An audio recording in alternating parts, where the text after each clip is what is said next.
Hello guys, solution is the best में आपका स्वागत है। आज मैं आपके साथ डिस्कस करने वाली हूँ BA programme third semester history का एक सब्जेक्ट है cultural transformation in early modern Europe. तो उसी का ही कुछ इंपॉर्टेंट क्वेश्चंस हैं मैं आपके साथ डिस्कस करने वाली हूँ। ये है चैप्टर 1 जिसमें हमें पढ़ना है प्रारंभिक आधुनिक यूरोप के बारे में, जिसमें कुछ प्रमुख अवधारणाएं बतानी है और उसका ऐतिहासिक पृष्ठभूमि क्या रही थी उसके बारे में हमें इस चैप्टर में जानना है।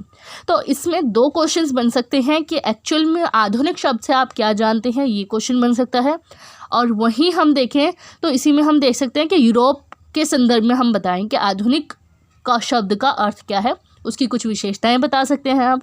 वहीं हम दूसरा क्वेश्चन हम कह सकते हैं कि यूरोप में संस्कृति में बदलाव किस प्रकार से आया, या इसमें जो है कुछ घुमा फिरा के भी पूछा जा सकता है संस्कृति को लेके कि किस तरीके से इसका कल्चरल जो है वो ट्रांसफॉर्म हुआ था, मतलब कि बदलाव आए थे, और प्रारंभिक आधुनिक यूरोप से हम क्या जानते हैं। तो चलिए वीडियो को स्टार्ट करते हैं। अगर इससे पहले आप मेरे चैनल पे नए हैं तो मेरे चैनल को सब्सक्राइब कर दीजिए और बेल आइकन को प्रेस कर दीजिए, ताकि इस सब्जेक्ट से रिलेटेड और अदर सब्जेक्ट से रिलेटेड जो इंपॉर्टेंट टॉपिक्स, इंपॉर्टेंट चैप्टर्स और इंपॉर्टेंट क्वेश्चंस हैं मैं आपको प्रोवाइड करवा सकूँ ईजी वे में, और मैं समझा भी दूँगी। तो चलिए वीडियो को स्टार्ट करते हैं।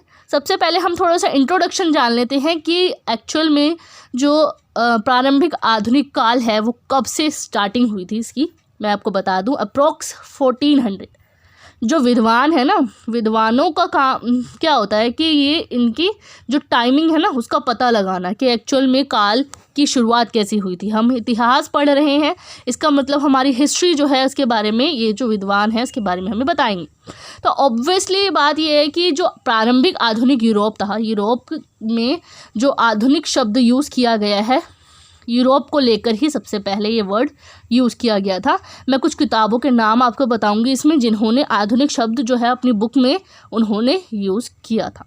तो जो प्रारंभिक आधुनिक काल है ना, ये मध्य युग के बाद आया था। मध्य युग अप्रोक्स 400 to 1400 के बीच का काल है जो था, ये मध्य युग जिसे कहा जाता है। उसी के बाद जो है प्रारंभिक आधुनिक काल आया था जिसमें जो है संस्कृति में बदलाव आए थे, जिसमें आधुनिक शब्द का इस्तेमाल किया जाने लगा था। मैं आपको एक एग्जैक्टली डेफिनेशन बताऊंगी कि आधुनिक होता क्या है, जिसको हम इजीली समझ सकते हैं। ये जो अवधि रही थी वो 18वीं शताब्दी में रही थी, फ्रांसीसी और औद्योगिक क्रांति तक ये चली थी। ये अवधि जो रही थी अप्रोक्स हम मान सकते हैं ऐसे कि 1800 तक, कोई एग्जैक्ट इसकी जो टाइमिंग है वो नहीं शो हो रही है। इसमें सिर्फ हम अंदाज़ा लगा सकते हैं कि 18वीं शताब्दी तक जब फ्रांसीसी और औद्योगिक क्रांति जब हुई थी तब तक ये जो है प्रारंभिक आधुनिक काल स्टार्ट हुआ था। लगभग 1350 के दशक में इटली ने पुनर्जागरण नामक एक नए सांस्कृतिक आंदोलन का अनुभव किया था। यूरोप में एक जगह का नाम है इटली, तो उन्होंने ही मतलब इटली ने सबसे पहले 1350 के दशक में पुनर्जागरण नामक एक सांस्कृतिक आंदोलन का अनुभव किया था। अनुभव मतलब कि एक तरीके से हम इमेजिन कर सकते हैं उस चीज़ को, हम एक्सपीरियंस ले सकते हैं इस चीज़ को लेकर कि जो पुनर्जागरण नामक एक सांस्कृतिक आंदोलन था। पुनर्जागरण होता है कि किसी चीज़ में परिवर्तन आना, पुनर्जागरण या फिर पुनर्जन्म होना या दोबारा से किसी चीज़ का जन्म होना। तो इसका मतलब ये है कि पुराने टाइम में जो हमारा इतिहास रहा है स्टार्टिंग में कि किस तरीके से जो है हमारी जाति है, प्रजाति वगैरह थी, तो किस तरीके से इंसानों ने अपना जीवन जीना शुरू किया था, तो तब से ही लेकर अब तक जो है आधुनिक शब्द इस्तेमाल किया जाने लगा था 14वीं शताब्दी में, मतलब कि 1400 ईसा पूर्व में। अब देखो पुनर्जागरण नामक एक सांस्कृतिक आंदोलन हुआ था कि मतलब कि संस्कृति में बदलाव आने शुरू हुए थे। अब हमारी जो इंडियन कल्चर है, इंडिया में भी बहुत सारे अगर देखे जाए तो साउथ की जो है कल्चर अलग है, ईस्ट का अलग है, वेस्ट का अलग है, नॉर्थ का हम देखें तो उसका कल्चर अलग है। अब हम जो है विभिन्न धर्मों के लोग इस देश में रहते, और वहीं हम देखें तो कल्चर भी सब चीज़ के अलग है। वहीं हम यूरोप की बात करें, जैसे कि जो है संस्कृति में बदलाव आया है यूरोप में सबसे पहले, जिन्होंने सबसे पहले आधुनिक शब्द का इस्तेमाल किया था। और वहीं मध्ययुगीन, उसने जो है मध्ययुगीन काल की बुनियादी धारणाओं को चुनौती दी थी। बुनियादी धारणाएं क्या हो सकती हैं कि वहाँ का जो बेस है, मध्ययुगीन काल में जिस तरीके का लोग इस्तेमाल किया करते थे चीज़ों को, किस तरीके से उस टाइम पे टेक्नोलॉजी का इस्तेमाल नहीं किया गया था। नई नई टेक्नोलॉजी कब आई थी? 1400 ईसा पूर्व के टाइम पर। तो वहीं जो है हम देखा जाए मध्ययुगीन काल जो बीता था हमारा, तो उसकी बुनियादी धारणाओं को भी चुनौती दी थी इसने आधुनिक काल को, क्योंकि नई नई टेक्नोलॉजी का इस्तेमाल किया जाने लगा था लोगों की भलाई के लिए। और वहीं हम देखें तो साहित्यिक और कलात्मक अभिव्यक्ति के माध्यम से नए नए विकल्प भी हमें प्रदान किए गए थे। साहित्यिक इट मीन्स साहित्य ये होती है जो किताबों के दौरान हमें बताया जाता है कि हमारा इतिहास क्या रहा था, नई नई टेक्नोलॉजी का इस्तेमाल किया जाने लगा था, साहित्य के थ्रू लोगों तक बात पहुंचाई जाती थी। मतलब कि वहाँ पे प्रिंटिंग प्रेस का आविष्कार भी इसी काल में हुआ था। और वहीं हम देखें तो कलात्मक अभिव्यक्ति के माध्यम से नए नए विकल्प भी प्राप्त हुए थे, नई नई कलाकारियाँ लोगों ने दिखाई थी, नई नई कलाएँ जो थी वो हम देख सकते हैं। इसकी वजह से एक दूसरे से बातचीत करना, लोगों ने अभिव्यक्ति कलाकारियों के थ्रू ही लोगों ने एक दूसरे से बातचीत करना शुरू किया था, नए नए विकल्प प्रदान किए गए थे। प्रिंटिंग प्रेस का आविष्कार इस टाइम पे हुआ। प्रिंटिंग प्रेस से क्या होता है कि अखबारों में प्रिंट होना शुरू हुआ, लोगों तक बात पहुंचाई जाने लगी, नई नई टेक्नोलॉजी का इस्तेमाल किया जाने लगा, तो वो आधुनिक काल में ही इसका यूज़ हुआ था। अब आता है जो 1500 तक पुनर्जागरण के विचार जो थे इटली से पूरे उत्तरी जो यूरोप है उसके विभिन्न हिस्सों में फैल गए थे। मतलब कि 1500 तक जो है इटली में पहले स्टार्टिंग हुई थी 1350 से लेकर, अब जो है 1500 तक जो है पुनर्जागरण के विचार जो रहे थे वो इटली से पूरे यूरोप में फैल गए थे और विभिन्न हिस्सों में फैल गए, और इससे मानवतावाद के विकास का कारण भी बने थे। मानवतावाद मतलब कि एक तरीके से हम इंसानियत के विकास इसमें हुआ था, लोग एक दूसरे से अभिव्यक्ति करने लगे थे, कन्वर्सेशन करने लगे थे, और उसी के बिहाफ में इनके बीच में जो संबंध थे अच्छे स्थापित होने लगे थे।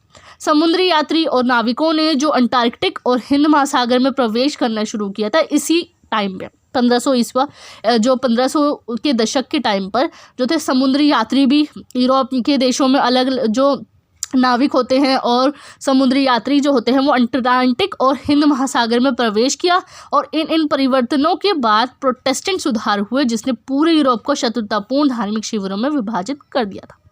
अब क्या हुआ कि ये जो प्रोटेस्टेंट सुधार थे ना, प्रोटेस्टेंट सुधार किया गया था मार्टिन लूथर द्वारा। ये इनके एक तरीके से समाज सुधारक थे मार्टिन लूथर। इन्होंने बहुत सारे समाज को सुधारने के लिए बहुत सारे प्रोटेस्ट वगैरह किए थे। ये साउथ अफ्रीकन थे। साउथ अफ्रीकन ये थे क्योंकि उस टाइम पे दास व्यापार बहुत ज़्यादा बड़ा था, तो दास व्यापार को रोकने के लिए भी इन्होंने बहुत ज़्यादा प्रोटेस्ट किया था। तो ये प्रोटेस्टेंट सुधार किए गए थे इनके थ्रू।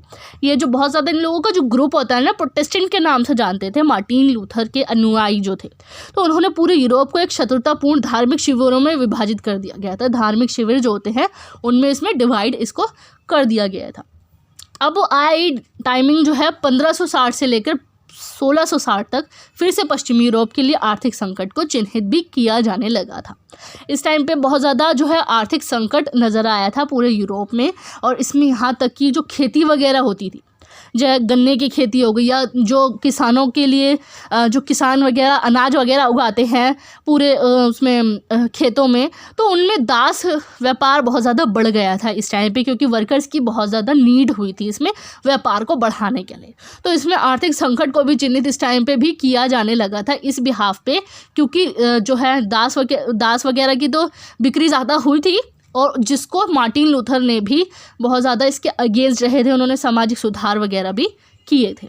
और उसके बाद हम एग्जैक्टली मैं बताती हूँ आधुनिकता एक्चुअल में होता क्या। आधुनिक जो यूज़ किया गया है वर्ड, तो उसे आधुनिकता होती क्या, इसका मतलब क्या होता है।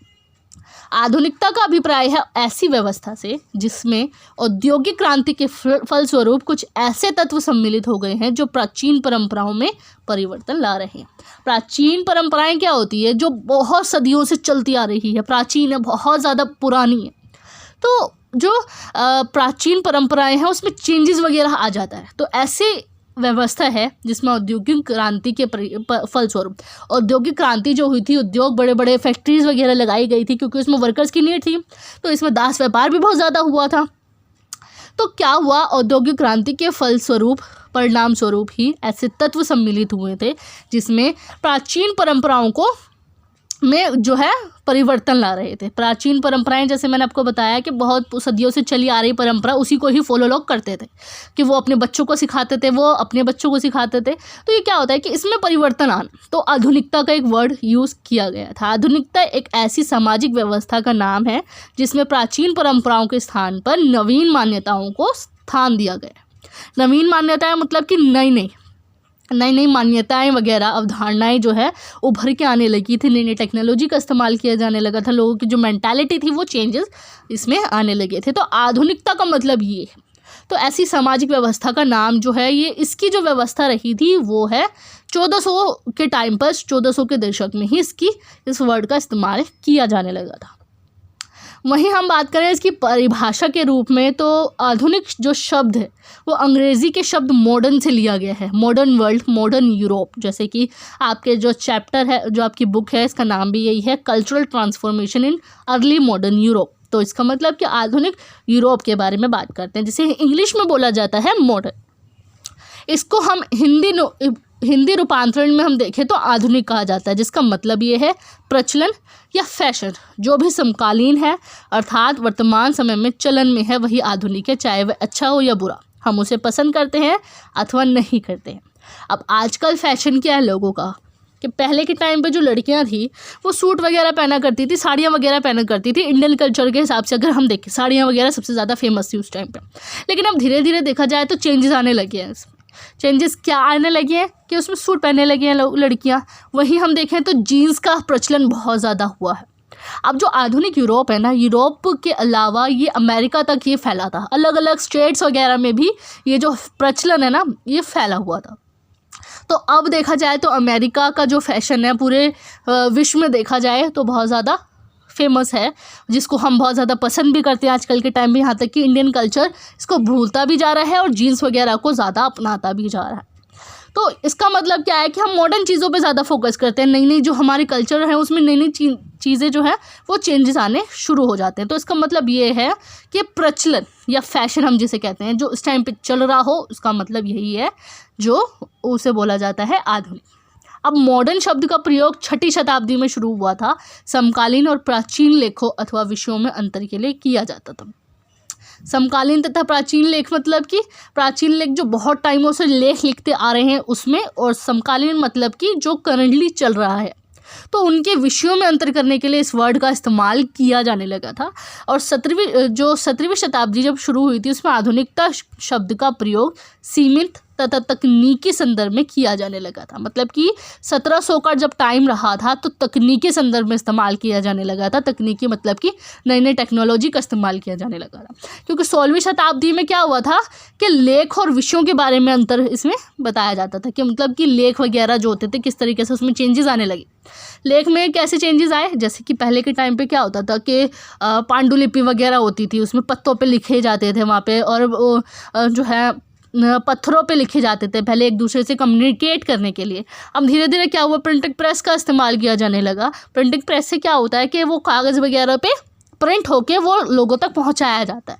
तो ये क्या होता है कि टेक्नोलॉजी का इस्तेमाल किया जाने लगा था। तो इसका मतलब ये है कि आधुनिकता शब्द इसमें इन्वॉल्व हुआ है। वहीं हम देखें प्रारंभिक आधुनिक यूरोप में आधुनिक शब्द से आमतौर पर रीनेसांस और विज्ञान, साहित्य और कला में उन चारित्रिक बदलावों को संकेतित किया जाता है जो 14 से 17वीं सदी के बीच में हुए थे। जो आधुनिक शब्द जो है आमतौर पर रीनेसांस और विज्ञान, रीनेसांस का मतलब क्या होता है, पुनर्जागरण या दोबारा से जागना या दोबारा से उस चीज़ का जन्म होना। तो एक तरीके से रीनेसांस, और इसको इंग्लिश में बोला गया इतालवी शब्द के से निकला है रीनेसांस, जिसे हिंदी में बोला जाता है पुनर्जागरण या पुनरुत्थान। विज्ञान, साहित्य और कला में उन चारित्रिक बदलावों को संकेतित किया जा सकता है जो 14 से 17वीं शताब्दी के बीच भी हुए थे। अब ये जो समय था यूरोप में मानवतावाद को ज़्यादा इसमें इन्वॉल्व किया गया था। साहित्य, कला और विज्ञान में नई दिशाएं और प्रेरणाएं लेकर आया था। ये जो यूरोप का काल रहा है उसमें मानवतावाद को बढ़ावा दिया, साहित्य, कला को ज़्यादा इन्वॉल्व किया गया। साइंस इसमें जो है उसमें नई नई जो है तरक्की करनी शुरू कर दी थी। साइंस ने नई नई दिशाएँ वगैरह प्रेरणाएँ लेकर ये आया था ये समय।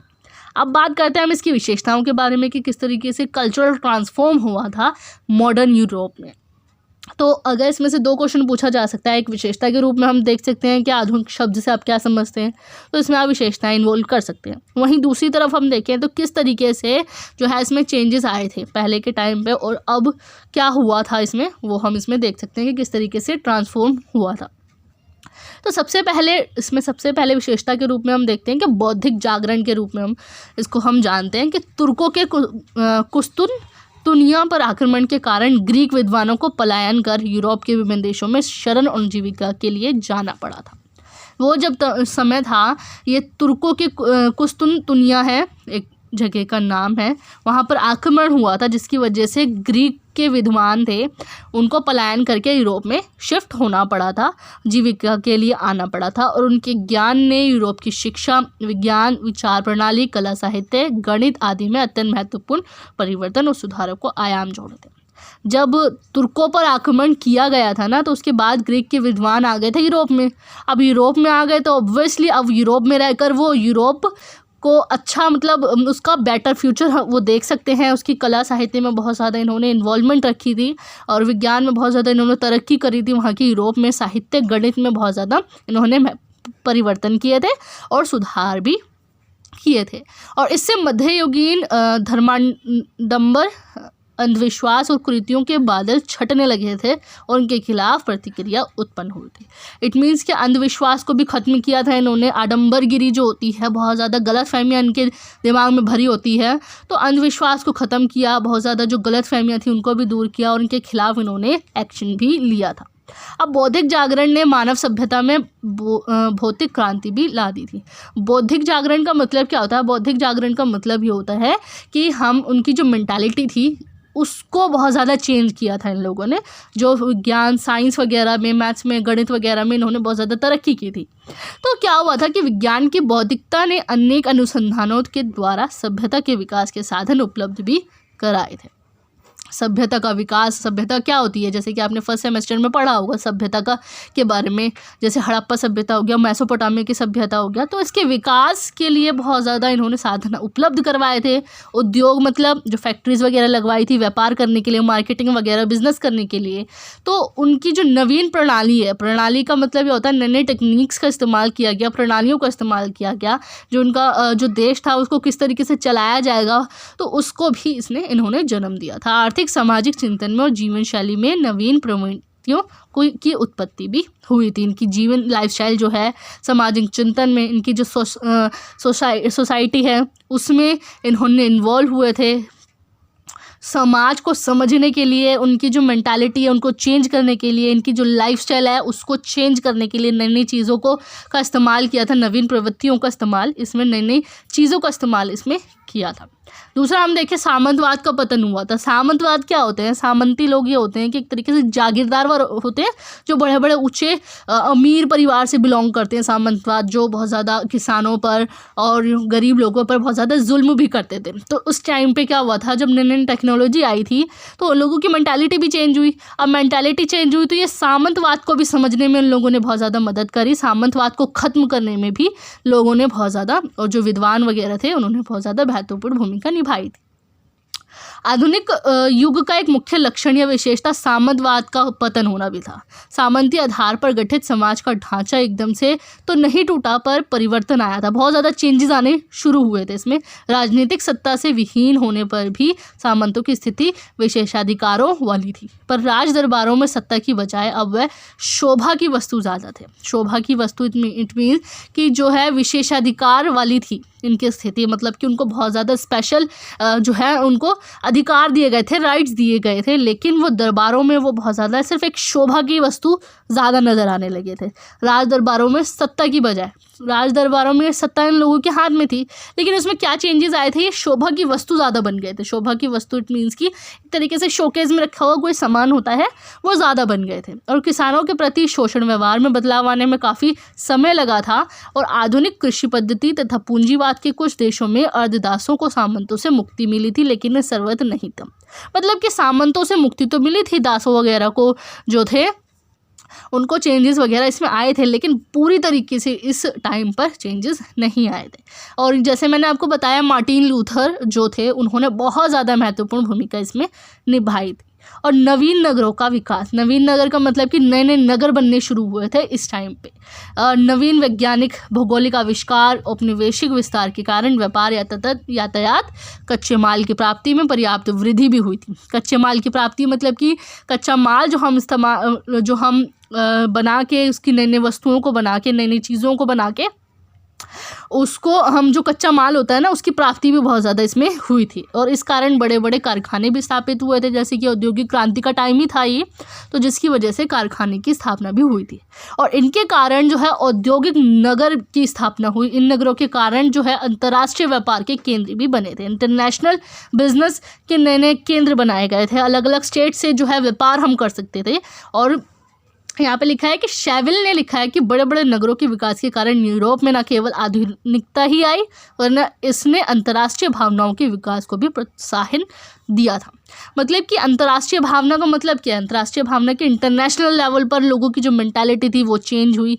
इन लोगों के बीच में इंसानियत ज़्यादा बढ़ी, लोग आपस में व्यापार करने लगे, इनके संबंध अच्छे हुए, इनकी भावनाएँ जो थी वो दूसरों के प्रति नजर आने लगी। वहीं हम देखें राष्ट्रीय राज्यों का उत्थान हुआ था। रोमन साम्राज्य का विघटन हुआ इस टाइम पे भी, और जो राष्ट्रीय राज्य है उसका प्रादुर्भाव आधुनिक युग की सबसे बड़ी विशेषता रही है। इसका जो है जो राष्ट्रीय राज्य थे उनका उत्थान हुआ था।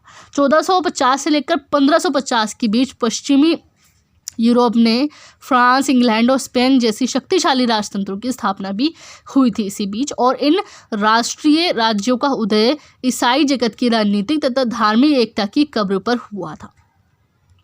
धार्मिक एकता की कब्र पर हुआ था। और सामंती व्यवस्था का पतन होने से पुर्तगाल, डेनमार्क, नॉर्वे, स्वीडन और पोलैंड में भी स्वतंत्र राज्य स्थापित हुए थे। स्वतंत्र राज्य मतलब कि उस टाइम पे जो क्या हुआ था कि आधुनिक यूरोप जब था ना, उससे पहले बहुत सारे देश, छोटे छोटे जो देश थे वो बहुत ज़्यादा जो है उन पर दूसरे देशों का जो था बहुत ज़्यादा प्रभाव रहा था। प्रभाव मतलब कि वो उपनिवेशिक राज्य बने हुए थे। तो एक तरीके से क्या था कि दूसरे राष्ट्रों का उन पर प्रभुत्व था। अब वो जो छोटे छोटे देश थे ना वो भी आज़ाद हुए थे ये आधुनिक यूरोप में के समय में।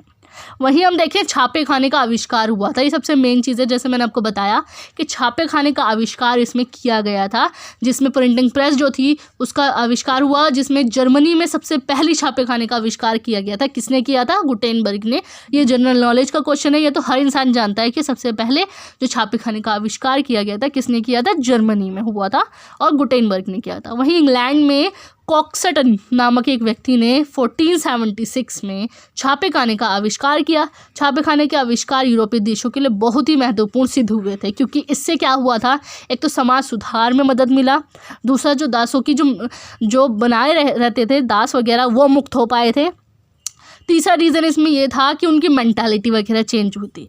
उसकी वजह से इससे पहले क्या होता था कि पुस्तकें वगैरह जो लिखी जाती थी वो हाथों से लिखी जाती थी, लेकिन छापे खाने की वजह से पुस्तकें भी छपने लगी थी, जो थी अखबार वगैरह से जो है न्यूज़ वगैरह दूसरों तक पहुंचाई जा सकती थी। इनका मूल्य भी कम होता था, कम समय में अधिक और उच्च गुणवत्ता वाली पुस्तकें भी छपने लगी थी। और इसकी वजह से जो है बौद्धिक स्तर में काफ़ी विकास हुआ था। बौद्धिक स्तर मतलब कि लोगों की जो मेंटालिटी थी उसका जो लेवल है वो बढ़ा था। वहीं हम देखें धार्मिक आंदोलन भी हुए थे। इसकी वजह से शिक्षा के प्रसार के कारण यूरोपीय देशों में जनता की सोच समझने की शक्ति तथा तर्क वितर्क करने की शक्ति बहुत ही बढ़ गई थी, जैसे मैंने आपको बताया। और अब वे आंख बंद करके पॉप की आज्ञाओं को स्वीकार करने के लिए तैयार नहीं थे। पॉप की आज्ञाएं क्या थी? पॉप की आज्ञाएं इट मीन्स कि जो वहाँ का उसको बोलते हैं दरबारी वगैरह, इट मीन्स, या फिर एक तरीके से जो वहाँ की राजतंत्र जो था, वहाँ पे राजशाही जो था वहाँ का पॉप कहलाता था, तो उनकी आज्ञाओं को स्वीकार करने के लिए तैयार भी नहीं थे। और वो इस समय मार्टिन लूथर जैसे बहुत से समाज सुधारकों ने पॉप का विरोध भी किया था, जो एक तरीके से पूरे देश पर जो है कब्जा बनाए बैठते हैं। उनकी आज्ञाओं का पालन हर किसी को करना पड़ता है, तो राजतंत्र फैला हुआ था। तो समाज सुधारक जो थे मार्टिन लूथर, जैसे मैंने आपको पूरी डिटेल बताई, तो इन्होंने बहुत ज़्यादा महत्वपूर्ण भूमिका इसमें निभाई थी। और उन्होंने इंग्लैंड में पॉप के प्रभुत्व को ख़त्म किया और एक नए चर्च का गठन किया था, जिसे प्रोटेस्टेंट चर्च कहा जाता है। ये चर्च ऐसा था कि एक तरीके से पूरी तरीके से जिसे हम बोलते हैं प्रोटेस्टेंट चर्च, जिसमें एक चैरिटेबल था, जिसमें बहुत ज़्यादा लोग इन्वॉल्व हुए थे। बहुत ज़्यादा इसकी जो मात्रा थी वो बहुत ज़्यादा बढ़ती गई थी, बहुत ज़्यादा लोग इसमें इन्वॉल्व हुए, उनकी मेंटालिटी चेंज हुई और मार्टिन लूथर का उन लोगों ने बहुत ज़्यादा सपोर्ट भी किया था। और इस प्रकार पॉप के अधीनस्थ से यूरोपीय देश आज़ाद होने लगे थे। यूरोपीय देश मतलब कि अधीनस्थ मतलब कि उसके जो पावर उसमें बना हुआ था। कुछ छोटे मोटे यूरोपीय देश जो थे, जो कम पावरफुल थे, उन पर यूरोपीय कुछ पावरफुल कंट्रीज़ वगैरह का प्रभुत्व था, तो उसकी वजह से वो आज़ाद होने लगे थे, इस प्रोटेस्टेंट चर्च की वजह से, प्रोटेस्टेंट सुधारों की वजह से। वहीं हम बात करें व्यावसायिक संगठन के बारे में। आधुनिक युग के आगमन के साथ साथ यूरोप में अलग अलग क्षेत्र के लोगों के बीच सामाजिक और आर्थिक संबंध स्थापित हुए। जैसे मैंने आपको बताया कि सामाजिक और आर्थिक संबंध बनने लगे थे, उनकी मेंटालिटी में सुधार आया, भावनाएं विकसित हुई और इस वजह से बहुत उद्योग धंधे स्थापित भी हुए थे और व्यापार तेजी से बढ़ने लगा। इसके परिणाम स्वरूप बहुत सारे व्यावसायिक संगठनों का निर्माण भी हुआ था। व्यावसायिक संगठन मतलब क्या होता है? ऑर्गेनाइजेशन का निर्माण किया गया था बिजनेस करने के लिए, एक दूसरे से कांटेक्ट करने के लिए, इंटरनेशनल लेवल पर मार्केटिंग करने के लिए, बिजनेस करने के लिए कुछ ऐसे ऑर्गेनाइजेशन का निर्माण किया गया ताकि वो दूर दूर तक देशों से संपर्क स्थापित कर सके और इसकी वजह से दूसरों के यहाँ से कच्चे माल की आयात निर्यात भी होने लगा और इससे क्या होने लगा, इसके मार्केटिंग में बदलाव हुआ, लोगों के जो लाइफस्टाइल है उसमें चेंजेस आने लगे थे और इससे पूंजीपति और श्रमिक वर्ग का जन्म हुआ था। पूंजीपति और श्रमिक वर्ग का मतलब क्या होता है? पूंजीपति लोग भी इसमें इन्वॉल्व हुए, ऐसे जैसे कि श्रमिक वर्ग मतलब कि जो वर्कर्स वगैरह होते हैं, क्योंकि क्या होता है कि बड़ी बड़ी फैक्ट्री लगने की वजह से, औद्योगिकरण होने की वजह से, औद्योगिक क्रांति जब हुई थी इसी बीच हुई थी आधुनिक यूरोप में और उसकी वजह से श्रमिक वर्ग का जन्म भी इस बीच हुआ था क्योंकि वर्कर्स की बहुत ज़्यादा नीड रही थी फैक्ट्रीज़ में काम करने के लिए। और व्यावसायिक संगठनों का निर्माण आधुनिक युग के आर्थिक क्षेत्र में बहुत ही बड़ा क्रांतिकारी परिवर्तन हम देखने को मिलता है। को जो व्यावसायिक संगठनों का निर्माण इसमें हुआ था आर्थिक क्षेत्र में, हम देखें इकोनॉमिक सेक्टर में अगर हम देखें तो बहुत ज़्यादा क्रांतिकारी परिवर्तन हुआ था। अब इसी में ही मुद्रण और सूचना संचार हुआ था। सूचना प्रसार की एक नई प्रणाली पहले से ही अस्तित्व में तो थी, लेकिन आरंभिक आधुनिक काल की शुरुआत को परिभाषित करने वाली दो प्रमुख घटनाएं विचारों से जुड़ी हुई थी। जैसे कि पहली तकनीक क्या थी? टाइप का उपयोग करके मुद्रण का विकास करना। मुद्रण क्या होता है? पैसा। जैसे कि इंडियन रुपीज़ में हम देखें तो पैसा कागज़ में बनता है, वैसे तो बाहर की कंट्रीज़ में भी जो है कागज़ पे ही उसकी प्रिंट हुआ करते थे क्योंकि प्रिंटिंग प्रेस का आविष्कार हुआ जिसकी वजह से जो है मुद्रण का विकास होने लगा, जिसकी वजह से व्यापार में बढ़ोतरी हुई और विचार सदियों से पांडुलिपि में घूम रहे थे। जो सबसे पहले जब मानव का इतिहास अगर हम देखें तो पहले एक दूसरे से कन्वर्सेशन करने के लिए पांडुलिपि में लिखा जाता था और उसी लैंग्वेज में जो है उसी लैंग्वेज में दूसरों को तक पहुंचाई जाती थी बातों को। जो थी पांडुलिपि की लैंग्वेज तो नहीं पता मुझे कौन सी लैंग्वेज में लिखी जाती थी, तो पांडुलिपि में ही लिखी जाती थी उसमें और लेकिन मुद्रणालय में बहुत बड़ी संख्या में ग्रंथों को पुनः प्रस्तुत करने का एक अतिरिक्त साधन प्रदान भी किया था। ग्रंथ वगैरह जो होते हैं, रामायण वगैरह जैसी हो गई, वो सब ग्रंथ वगैरह होते थे जो धर्म को समझने में मदद करती थी। तो क्या होता था कि सस्ते और महंगे दोनों संस्करणों में पुस्तकों का उत्पादन किया गया था और सस्ते संस्करणों का उत्पादन उन लोगों की बढ़ती संख्या के कारण मिलकर जो पढ़ने और लिखने में सक्षम थे, उनका मतलब था कि पूरे समाज के लोग पढ़ रहे थे। धनी, मध्यम और यहाँ तक कि कुछ कामकाजी लोगों की पहुंच भी पुस्तकों और विचारों तक हो गई थी। अब इसकी जो रेट थे ना पुस्तकों की जो उत्पादन हुआ था, इसकी वजह से सूचना संचार में इसमें मदद मिली थी। चाहे वो अमीर हो, गरीब हो, मध्यम वर्ग का हो, तो वो हर कोई उस पुस्तकों को ईजिली पढ़ पाता था। तो वहीं हम देखें मुद्रण ने जीवन के सभी क्षेत्रों को प्रभावित किया था। मुद्रण ने मतलब कि कागज़ में ही लिख के वो पैसे वगैरह जो थे उससे क्या होता था कि जीवन के सभी सेक्टर जितने भी हैं, लाइफ के जितने भी सेक्टर्स हैं, उनको प्रभावित किया है। जैसे कि हम देखें तो सस्ती पुस्तकों की उपलब्धता का धर्म और संस्कृति पर बहुत ज़्यादा प्रभाव पड़ा है। कैसे? प्रोटेस्टेंट विचारों के प्रसार के लिए किताबें बहुत ज़्यादा महत्वपूर्ण हुई थी। जो प्रोटेस्टेंट सुधार हुआ था, प्रोटेस्टेंट विचारों को लोगों ने जाना था। कैसे जाना था? प्रिंटिंग प्रेस में, अखबारों के ज़रिए। दूसरा हम देखें तो किताबों के ज़रिए, पर्चे वगैरह, पैम्पलेट्स वगैरह जो होते हैं वो ज़्यादा बंटवाए गए थे, जिसकी वजह से इसको बढ़ोतरी मिली थी, लोगों की जो है सिंपैथी मिली थी, लोग इनको सपोर्ट करने लगे थे। पढ़ना और लिखना यूरोपीय मध्य युग और एशियाई साम्राज्यों में मौजूद था, लेकिन वह प्रतिबंधित गतिविधियां बनी रही जो काफ़ी हद तक पादरी और मध्यकालीन विद्वानों तक ही सीमित थी, जिन्होंने अथक नकल और फिर से नकल की थी। मतलब कि ये क्या होता है कि कुछ ऐसी गतिविधियाँ उसमें पढ़नी लिखनी तो यूरोपीय मध्य युग में भी थी और एशियाई साम्राज्यों में भी इन्वॉल्व रही थी, लेकिन कुछ ऐसी चीज़ें थी जो आगे चलकर उन्होंने सीखी थी। इस टाइम पे ऐसा हुआ था कि मध्यकालीन विद्वानों तक ही सीमित रही थी। कुछ ऐसी चीज़ें जो आधुनिक तक पहुंच ही नहीं पाई थी, वो सिर्फ मध्य युग तक ही सीमित रह गई थी और फिर आगे चल के जो है आधुनिक अथक नकल और फिर से नकल इन्होंने की थी आधुनिक युग में। अब वहीं हम बात करें, कुछ पॉइंट्स मैंने आपको बताए हैं कि संस्कृति में किस तरीके से बदलाव आए थे, क्या क्या चेंजेस आए थे। दास व्यापार में बढ़ोतरी हुई थी, छापे खाने का आविष्कार इसमें किया गया था, ये क्या क्या, तो इसमें क्या कैसे कैसे कल्चरल ट्रांसफॉर्म हुआ था। तो ये क्वेश्चन आपका यहाँ पे होता है कवर। मैंने ईजिली पूरा डिफाइन कर दिया आपको, अगर इसमें और ऐड अप करना चाहें तो आप ईजिली कर सकते हैं। And thanks for watching my video.